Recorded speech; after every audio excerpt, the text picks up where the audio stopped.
Bismillahirrahmanirrahim. Assalamualaikum warahmatullahi wabarakatuh. Alhamdulillah wassalatu wassalamu ala Rasulillah wa ala alihi washabihi wa wala wabad. Akhwati billahi, insyaallah akan kita lanjutkan pembahasan kita tentang akhlak, yang mana kemarin telah kita menyebutkan di antara nutrisi hati supaya hati itu bisa hidup, di antaranya adalah zikir dan tilawatul Quran. Sekarang kita lanjutkan pembahasan yang kedua, yaitu nutrisi bagi hati supaya hati itu bisa hidup adalah al-istighfar. Akhwadulillah, al-istighfar sebagaimana yang tercantum di buku adalah apa? Thalabul maghfirah, yaitu memohon ampunan kepada Allah Subhanahu wa taala. Kita meminta ampun. Dan di sini disebutkan al-maghfirah adalah wiqayatu syarri dzunubi ma'a satriha, yaitu penjagaan penjagaan dari akibat buruk dosa-dosa dan menutupinya. Jadi kita meminta adanya penjagaan dan menutupi dari akibat buruk dosa, karena sekali lagi bahwasanya dosa itu akan membahayakan, akan menghasilkan dampak buruk. Makanya kita mohon kepada Allah supaya Allah mengampuni dosa kita, mengampuni hal-hal yang bisa menghalangi kita masuk surga. Na'udzubillah min dzalik. Di antara dalil tentang pensyariatan istighfar, sebagaimana Allah berfirman, wastaghfirullah innallaha ghafurur rahim. Ya, dalam surat Al-Muzammil ayat 20 Allah berfirman, yang artinya, dan mintalah maghfirah, mintalah ampun kepada Allah, sesungguhnya Allah Maha Pengampun lagi Maha Penyayang. Jadi di sini Allah menyuruh kita untuk meminta ampunan. Bukan berarti Allah butuh ampunan kita, tidak. Bukan berarti Allah butuh kepada permohonan ampunan kita, tidak. Tetapi ini adalah sebagai solusi supaya kita mendapatkan rahmat Allah Subhanahu wa taala. Kemudian di antara ayat lain menunjukkan pensyariatan istighfar adalah Allah berfirman, wal mustaghfirina bil ashar, dan orang-orang yang selalu beristighfar pada waktu sahur. Jadi ini adalah salah satu pujian yang diberikan oleh Allah Subhanahu wa taala orang yang beristighfar pada waktu sahur, karena sekali lagi akhwati fillah, ini adalah waktu yang terbaik, waktu mustajabah, diterimanya doa. Makanya orang-orang yang meniti jalan Rasulullah SAW dari kalangan para sahabat, para tabi'in memanfaatkan waktu sepertiga malam akhir ini sebagai apa? Tempat untuk meminta ampun kepada Allah Subhanahu wa taala. Kemudian ayat yang lain Allah Subhanahu wa taala berfirman, wa may ya'mal su'an aw yadhlim nafsahu tsumma yastaghfirillaha yajidillaha ghafurur rahim. Yang artinya, dan barang siapa yang melakukan kejahatan atau menzolimi diri sendiri, kemudian dia memohon istighfar, mohon ampun kepada Allah Subhanahu wa taala, niscaya dapati Allah Maha Pengampun lagi Maha Penyayang. Masya Allah. Ya, di sini Allah mengabarkan ketika kita melakukan dosa, melakukan kejahatan, atau mendolimi diri sendiri, atau mendolimi orang lain, terus dia minta ampun kepada Allah Subhanahu wa taala, insya Allah Maha Pengampun lagi Maha Penyayang. Maka kita pun dari ayat ini bisa ambil hikmah ketika kita ada rasa kesal kepada orang, atau kita telah terzolimi dari orang lain, atau kita tersakiti orang lain, ketika orang tersebut minta ampun kepada kita, minta dilepaskan permusuhan ini, maka kita terima. Allah yang maha kuasa, Allah yang memiliki alam semesta, Allah yang maha pencipta saja mampu, apalagi kita hambanya, maka kita harus menerima permohonan mereka. Dan masih banyak lagi ayat atau dalil yang menunjukkan pensyariat istighfar. Sebelum kita masuk istighfar dan taubat, kita juga akan menyebutkan bahwasanya yang namanya istighfar memiliki banyak manfaat. Karena kita tahu bahwasanya kaidah mengatakan ketika sesuatu itu diperintah Allah, pasti di dalamnya ada keutamaan dan manfaatnya. Di antara Ya, manfaat dan keutamaan istighfar, bahwasanya ya istighfar sebagaimana hakikat dari istighfar itu apa? Ini adalah sebab pengampunan dosa. Karena dengan kita minta ampun, Allah akan mengampuni dosa kita sebagaimana ayat yang telah kita sebutkan tadi. Ya, ayat An-Nisa 110. Kemudian juga dalam ayat yang lain, ya, yaitu Allah berfirman dalam surah Ali Imran ayat 135, Allah berfirman, walladzina idza fa'alu fahishatan aw dzalamu anfusahum zakarullaha fastaghfaru lidzunubihim wa may yaghfirul dzunuba illallah walam yusirru ala ma fa'alu wa hum yaf'alun atau wa hum ya'lamun.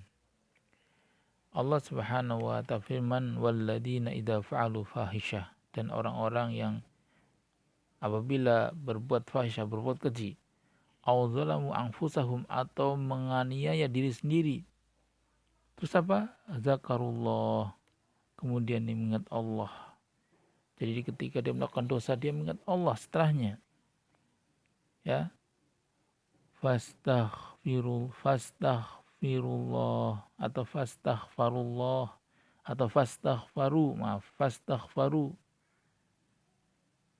Kemudian dia minta ampun kepada Allah Subhanahu wa taala. Wa may yaghfiru dzunuba illallah. Ya, siapa lagi yang dapat mengampuni dosa? Ya, kecuali hanya Allah. Walam yusirru ala ma fa'alu. Mereka tidak terus-menerus melakukan perbuatan keji tersebut. Maka apa? Wahum ya'lamun, ya, sedang mereka mengetahui.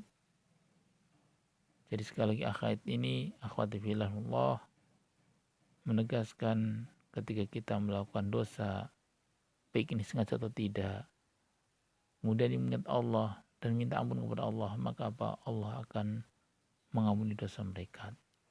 Di antara keutamaan atau manfaat istighfar yang lain, bahwasanya istighfar ternyata akan melapangkan rezeki seorang hamba. Sebagaimana disebutkan dalam surat An-Nuh, yang mana Allah Subhanahu wa taala menjelaskan seruan Nabi Nuh alaihissalam ya kepada kaumnya, di mana Allah berfirman, faqultu astaghfiru rabbakum innahu kana ghaffara yursilis samaa'a 'alaikum midrara wa yumditkum bi amwalin wa banin wa yaj'al lakum jannatin wa yaj'al lakum anhara. Yang artinya, maka saya berkata pada mereka, mohonlah ampun kepada Rabb kalian, karena sesungguhnya dialah maha pengampun. Niscaya dia akan menurunkan hujan yang lebat dari langit atas kalian, dan dia akan melipat gandakan harta dan anak-anak kalian, mengadakan kebun-kebun atas kalian, serta mengadakan sungai-sungai untuk kalian. Ya, jadi Allah Subhanahu wa taala, dengan kita minta ampun, ternyata Allah akan melapangkan rezeki kita. Kemudian di antara keutamaan yang lain, bahwasanya istighfar itu bisa menghindarkan hamba dari si Allah Subhanahu wa taala, bisa menjauhkan dari musibah. Ya.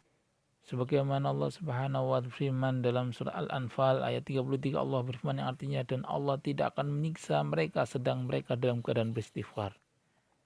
Jadi dengan kita beristighfar, insyaallah Allah akan jauhkan malapetaka, bahaya. Kemudian di antara keutamaan istighfar adalah sebab yang mendatangkan rahmat Allah. Sebagaimana Allah berfirman, laula tastaghfirunallaha la'allakum turhamun. Hendaklah kalian memohon ampun kepada Allah agar kalian dirahmati. Dan ingat bahwasanya dengan rahmat Allah kita akan masuk surga. Dengan rahmat Allah kita akan dimudahkan di dunia maupun di akhirat. Dan masih banyak keutamaan yang lain.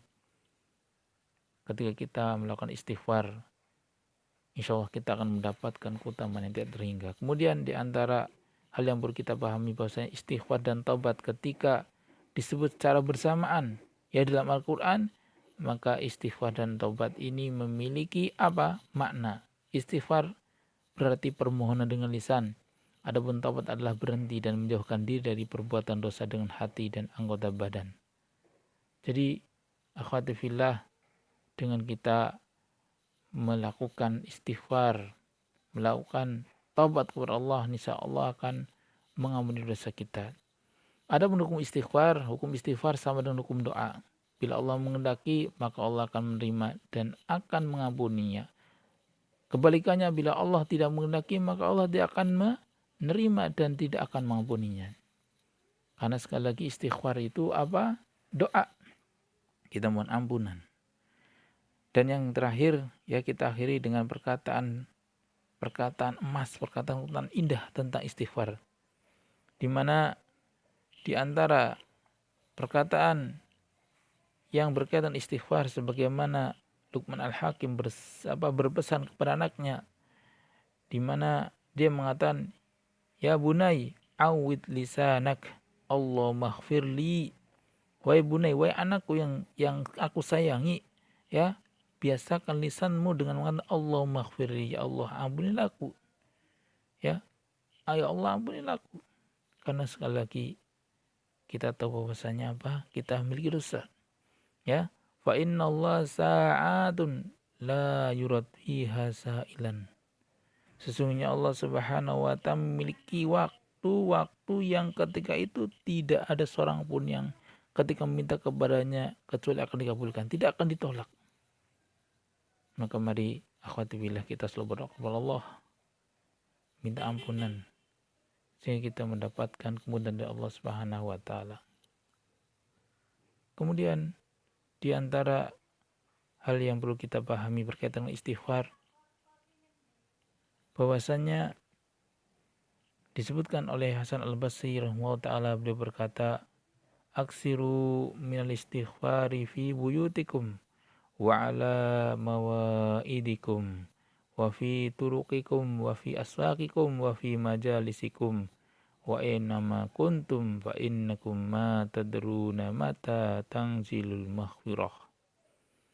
Hasan Al-Basri berkata, perbanyaklah istighfar di rumah, di meja-meja kalian, ya di meja-meja makan kalian, di jalan-jalan, di pasar-pasar, di masjid-masjid kalian, dan dimanapun kalian berada, sesungguhnya kalian tidak mengetahui kapan maghfirah itu datang.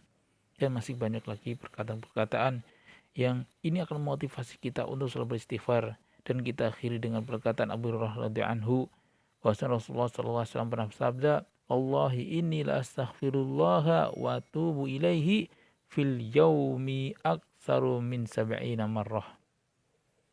Demi Allah, aku benar-benar beristighfar kepada Allah dan bertobat kepadanya lebih dari 7 kali dalam sehari.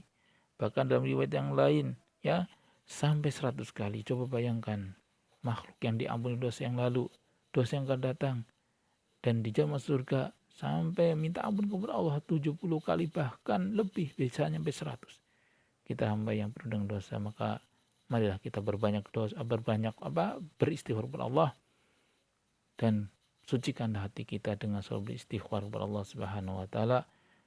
Dengan itu Allah kemudian urusan kita, memudahkan urusan antum dalam ya menghafal Quran, dalam ya mempelajari thalabul ilmi ini, sehingga Allah memberkahi apa yang kita pelajari. Amin ya rabbal alamin. Itu saja. Subhanahu wa ta'ala.